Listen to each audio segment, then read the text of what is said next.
Now let's go into minimum property requirements.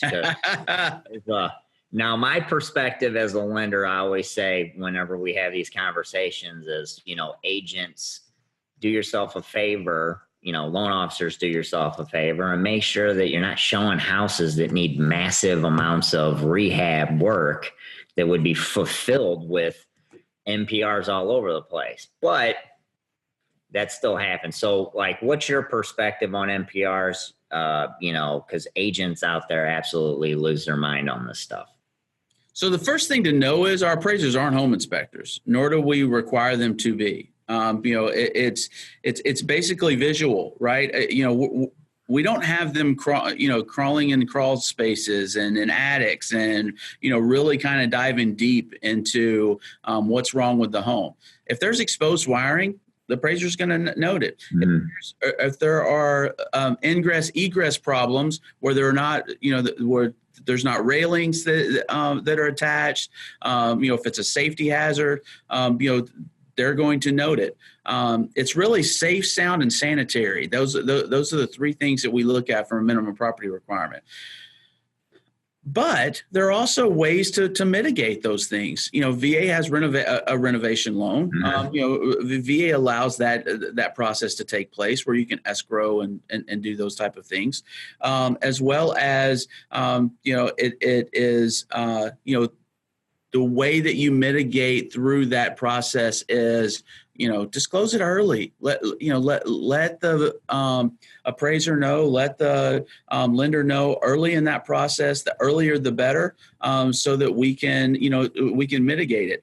There are times, of course, we don't want we don't want veterans walking into homes, especially our active duty.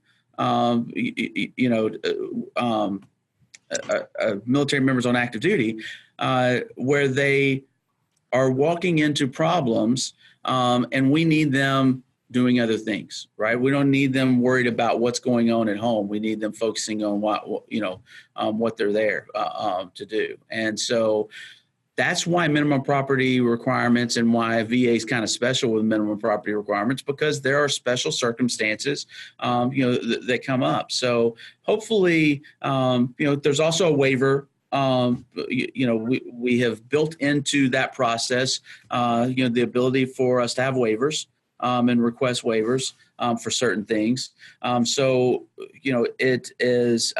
There's very few times where we just say there's no way, no how VA is going to do it. Bring to your point on the waiver thing, do you, just for an example, can you toss out some examples of some possible waiver stuff that has happened in the past? There are waivers on, it all depends upon code. Mm-hmm. Sometimes where there's lack of code enforcement, there may be some or lack of codes at all. Sure.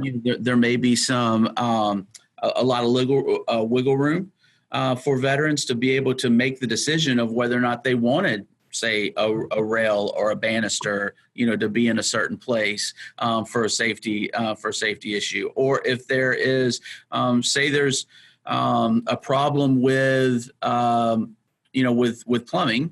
and it's an easy problem to fix. Like, say it's a one toilet that's not running or something like that, and and they want to get it done, during the escrow process or something like that.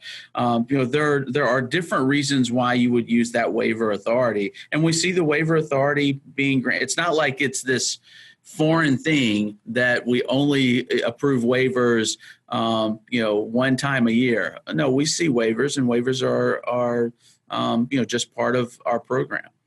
And the waiver actually comes from the veteran, right? Yeah.